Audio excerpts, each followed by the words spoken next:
d'amnistie gis nañ coow ak werante bi mu jur entre maître Aïssata Tall Sall mi nekkoon ministre de la justice défendroon loi bi keroog ba ñu koy voté ak maître Bamba Cissé kenn ci avocat yi premier ministre Ousmane Sonko ñoom ñuy défendre boobule abrogation lan moo ci seen position yéen société civile et juridiquement aussi ban xalaat nga ci am donte doo juriste. waaw non vraiment les arguments de maître Bamba Cissé sont imparables.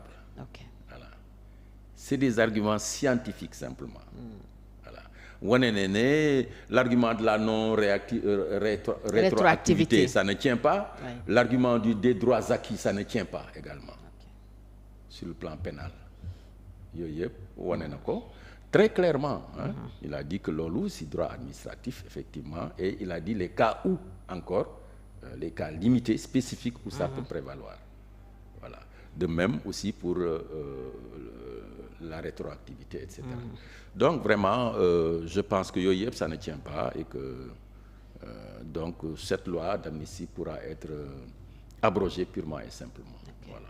Donc ànd ngeen da ngeen di encourager abrogation bi. Et on l'a d'ailleurs dit nous avant. Okay. On avait demandé, on avait dit que notre position c'était l'abrogation de cette purement et simplement de cette loi-là. Tu vois. Mais c'était nonobstant ce débat juridico-juridique. Tu vois. Mais à la lumière des arguments des uns et des autres dans ce débat-là, on a vu très clairement que notre position était tout à fait fondée. Okay. Voilà, était tout à fait fondée et ça a été argumenté très clairement par maître Bamba Cissé. Bamba Cissé mais am na ñuy ragal mu nekk genre remuer le couteau dans la plaie gasaat métit yi yeewaat yenn tiis yi ci nit ñi nga xam ne ñoo nekkoon victime wala seen ay njaboot est-ce que yooyu conséquence tam buñ ci bàyyee xel xëy na duñu gën a réfléchir par rapport à cette je ne pense pas xalaatuma ko parce que okay.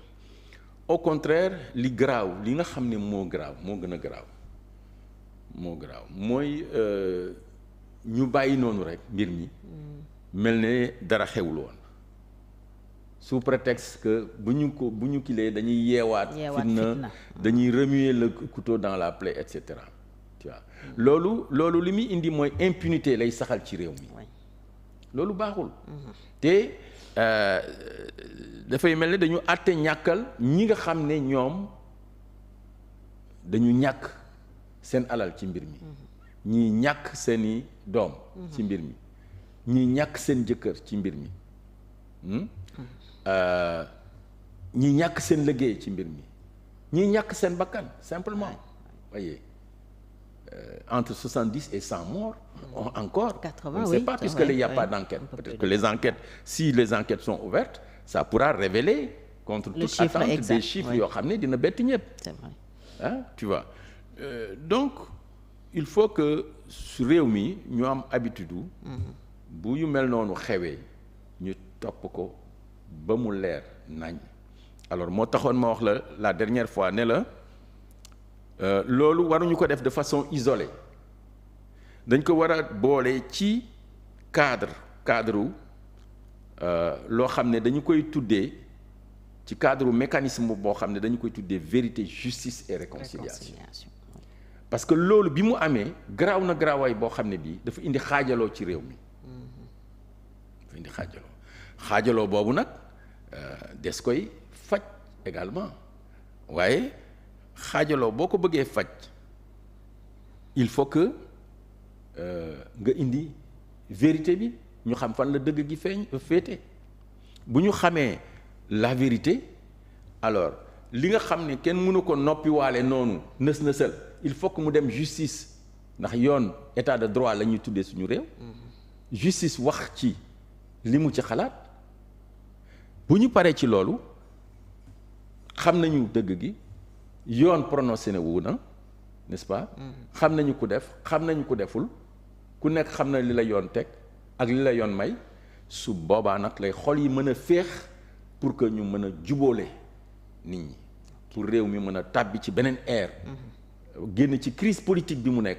tàbbi ci beneen ère qui est une ère de stabilité de réconciliation et de concorde nationale de cohésion sociale loolu liggéey la boo xam ne mënuloo enjamber loi bi bàyyi ko noonu ba pare am loolu tu vois donc loolu dafa laaj ay mesures telles que la dissolution de la loi telles que la mise en place d'une commission d'enquête est-ce que tu vois tel que apprêter la justice pour que la justice saisisse, tu vois, des conclusions de cette enquête, tu vois, pour xam moom tam prononcé aussi loolu yëpp nag moom moo ñuy may ñu mën a ubbi yoon woo xam ne dinañ mën a jubóolee askan wi réew mi dem ci dal ak ci jàmm ak salaam ci juboo ak dégg xol yi féex ñu mën a jubli ci liggéey waaw dootuñu xool kan moo nekkoon fii ci camp bi kan moo defoon lii kan moo defoon la oui.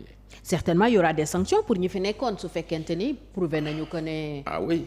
Am nañ ci benn culpabilité d'ailleurs enquête yi commencé na ci ñu tuddee nervi. Voilà. Am na fan yi ñu bëri ñoo xam ne teg nañu leen ci loxo. Voilà tout à fait je pense que loolu c'est inévitable c'est-à-dire que enquête yi li dul yoon mooy ñu jàpp ay nit amul enquête. amul enquête amul preuve waaw parce que bu amee preuve flagrante tu vois wala aveu c'est la mère des preuves loolu mën nañ la teg loxo avant soxlawul enquête mais pour ce qui est de tout ce qui s'est passé ñi ñu tiré ay balles rey leen ñi ñu jam ay arme blanche et cetera ñi nga xam ne dañ leen disparaître loo ci géej gi wala feneen et cetera alors yooyu enquête par des personnes assermentées ñoo xam ne yoon moo leen ko may dañu waat ci kanamu yoon. des officiers de police judiciaire par exemple. Justement voilà OPJ, des OPJ voilà ñooñu bu ñu defee enquête yi ba tëj enquête bi jébbal ko yoon alors bu boobaa li wóor mooy danañu xam ñi def te bu boobaa yoon. dina dal bëri seen dana leen teg loxo wala mu en tout cas dana leen teg ay daan yoo xam ne ce sera daan yu exemplaire yoo xam ne dina tax ba. loolu amoon dootu fi amaat ay affaires les histoires de nervi par exemple personne ne pensera plus quelle que soit la situation les divergences l'antagonisme entre les camps politiques à engager des nervis tu as vu campagne bi déjà il y avait presque des milices milices ak nervis sorewul pratiquement benn la mais je pense que loolu bu amee même milice nit ñi dañ fi jóge éviter ko ok alors dugal nga ñu ci élection yi nga nekkoon ci observateur en tant que membre société civile mais aussi sa taxawaayu expert électoral certainement la ñuy tàmbalee pour analyser les résultats des législatives est-ce que lu mel ni nga doon xaar une écrasante majorité de Pastef bu ñu voté ba pare. oui en tout cas est-ce que moom laa doon xaar man moom laa doon souhaiter. ok moom laa doon yaakaar boobu laa amoon. yéene boobu nga amoon yéene boobu laa amoon voilà yéene boobu moom laa doon souhaiter yéene boobu. ndax lan. li ko waral mooy Afrique li ñuy wax cohabitation maanaam ki nekk ci nguur gi du am ay député yu mat wala yoo xam ne yu confortable du am majorité confortable mais opposition bu moo koy am loolu ci Afrique fii ci réew yi mu jot a am. jëye kese la fa def gis nañu kaawu Niger 1995